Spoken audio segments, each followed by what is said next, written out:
Okay, today I'm going to update EDC from version 5 to 6. This is a bigger update than usual in the fact that we have to install MongoDB on top of it, updating EDC. So we'll go through a real scenario here. I'm going to be doing a real customer here tonight, not just a demo. And so I've already downloaded the update file to the server yesterday and the Mongo uh, file as well. But anyway, I've opened the server already here. This is the customer server, and I use the customer notes in SCM to get there. So I'm going to put that full screen so it's easier to see. Okay. Um, like I said, I downloaded the. If I open Explorer here, I think it's under the downloads. Yeah. See, I got my RC update folder, and I got the Mongo. How did I choose this version of Mongo, really? I had to look at first at what kind of server this was. So if you right click on my computer in properties, find out what server it is. 64-bit. You cannot do that update if it's 32-bit server. You can under really rare circumstances if the customer doesn't have any images or electronic documents. But in general, you want to avoid that.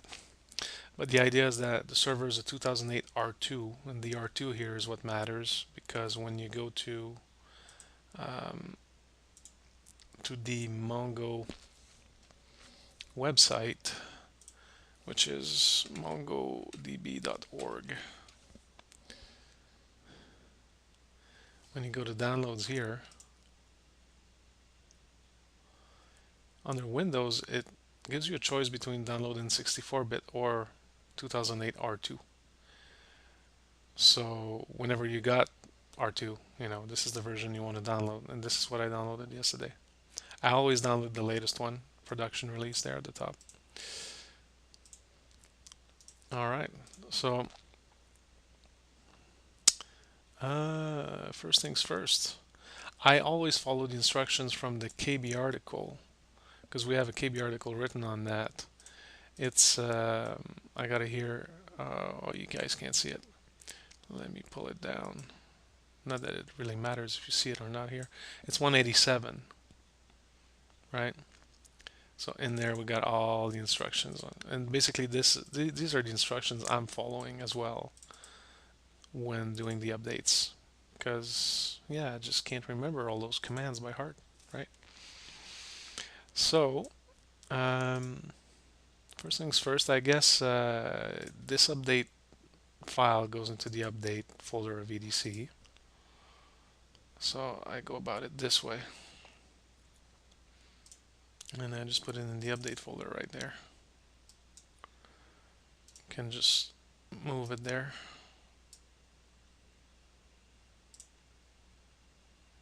Copying in general is better than moving, but I get lazy. Um, right, and even though that was quick, if you want to get to the bin easily or any part of EDC easily, if you just right click on the shortcut properties and open file location, or sometimes it might say find target. If you click on that, usually it brings you straight to the bin. And from there, you can navigate to other parts at the top. So I've put that in the update. The Mongo installation, what I'm going to do is just unzip it straight from here.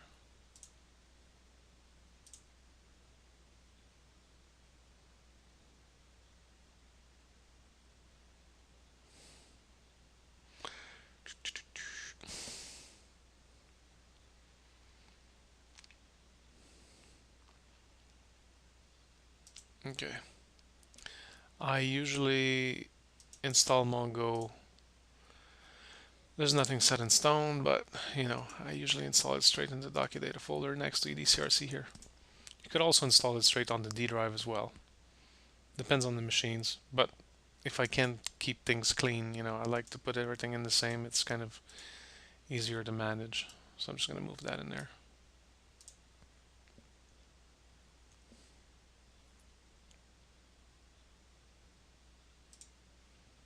Okay, I'm going to rename that folder because we don't need all those extra version numbers and stuff.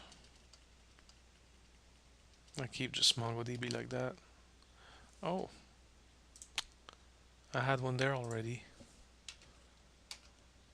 Okay, don't ask why. You don't want to know. Okay,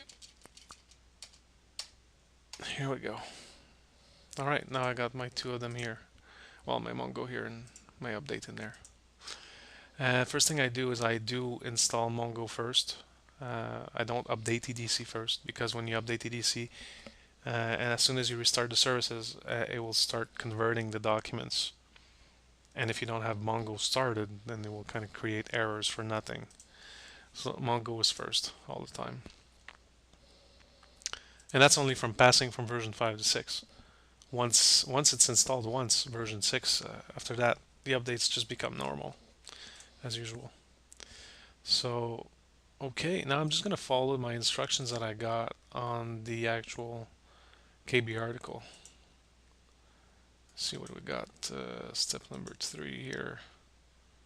Inside the data folder of EDC, right here, I need to create a new Mongo data folder.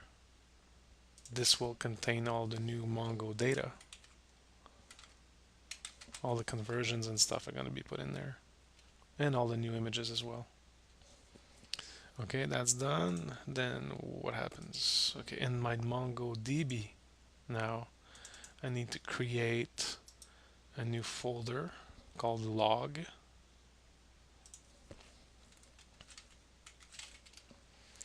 And a config file. Oh, and see how that happened? Look at that. You might see that on some servers. See how in my new text document, if I click on here, there's no extension to it. This is no good. We need to show the extensions all the time because in the back end here, what we're not seeing is there's a .txt, and if you don't show them and you try to rename that file, actually let's do it now so you'll see what I mean. If I, because the actual instructions say to rename that file, mongod.config. So if I go and do that like that,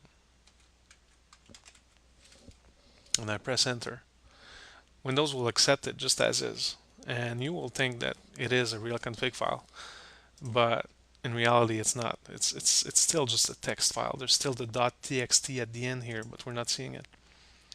So I need to go in here where it says organize, folder, search options, view, and there's this thing here that says hide extension for known file types. You take that out. Now when I click OK, then it shows me all the real extensions. And now I can see that it's a real text file instead of a config file. So now I have to go and rename that again. Just erase my .txt here. And then Windows will, do you really want to do that? Yeah. Okay, now it's a real config file. Because if you don't do it that way, Mongo is just not going to work. It's going to try to look for that config file, but it's never going to really find it because it's a, it's a text document. Okay, so where am I now? Okay, I got my instructions here. I keep going, and it says put this into your config file, and I'm copying this over here. And when I say over here, that's on my other screen, what you can't see. And now I'm going back in config file. Open. If it's the first time on that machine, it's not gonna, to open that kind of file, it's not gonna know. You just need a normal text editor. So I'm just gonna use a notepad. Okay, and then I paste my stuff that I copied on my right side. These are basically the basic configs that you need to put in that config file for Mongo to work. The DB path, and it says here, here put the path to your Mongo data. So I erase that, and I'm gonna go fetch my path for my Mongo data, which was in my docudata, EDC, data, Mongo data. I just right click on there at the top, copy address as text, paste that in there. Here we go. My log path, where is that? That's in my, MongoDB log. So I copy that, put that in there. But I need to keep my log.txt at the end here, very important. So I'm just going to erase that part, paste that in there. Okay, good. Now bind IP. I need the IP address of that machine. So start command prompt ipconfig. Okay, here we go. IPv4 for me it's 10.1.1.11. That's what I put there. 10. Whoops. Let's do that again. 10.1.1.11. Okay, save. That should be it for that part. I'm going to close that. Now what do we got? Now there's a little note in there to create another config and all that if I have the client installed as well, or active file. In this case I don't, so I'm not gonna go through that. Next step for me is to install the MongoDB as a service. And there's a little note there that if you have user account control on for the service install is not going to work. User account control is a little security thing on newer, Windows 7 machines and up, or Vista and up. So I'm not going to worry about finding out if it's on or not. I'm just going to try it out, and if it is, I'll get an error anyway, and I'll need to reboot the server at this point when I take it off. So let's just wing it, I guess, and we'll see what happens. So command prompt. Okay, I need to go to the D drive. Docudata, MongoDB. And I'm following the path at the top there. And I needed to go in the bin for that. So cd bin. Whoops. Cd bin. Whoops. Bin. Okay. And now I'm going to copy that command that I got here, starting from the executable, because I'm already in the bin. So paste. And basically, I just have to change now my path to the config file. And my config was right in here. So I'm going to copy that. And I'm just going to go, basically, I'm just going to erase that part and paste the rest in there. Here we go, docudata MongoDB. Should be good. Okay. Let's give it a go. Enter. See what we get.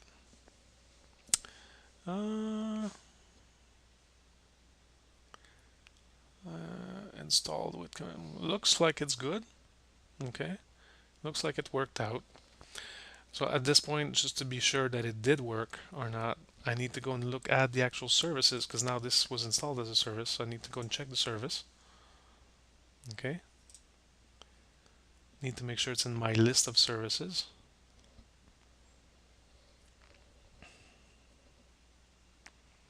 It's taking a while.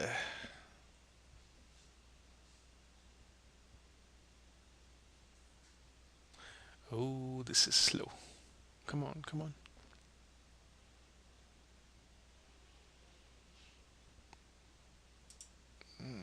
This is taking way too long. Okay, we got it. So now go see if it's in Mongo. It's there. Okay, Cliff is going home. Yeah, so I can see my MongoDB install here. Looks good. Now all I need to know to do is just try to start it, see if it works. Start.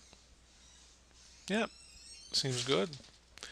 So that's 90% of it done. Now, just to really know if I need to kind of query now, make a connection to Mongo and query it just to make sure it really works.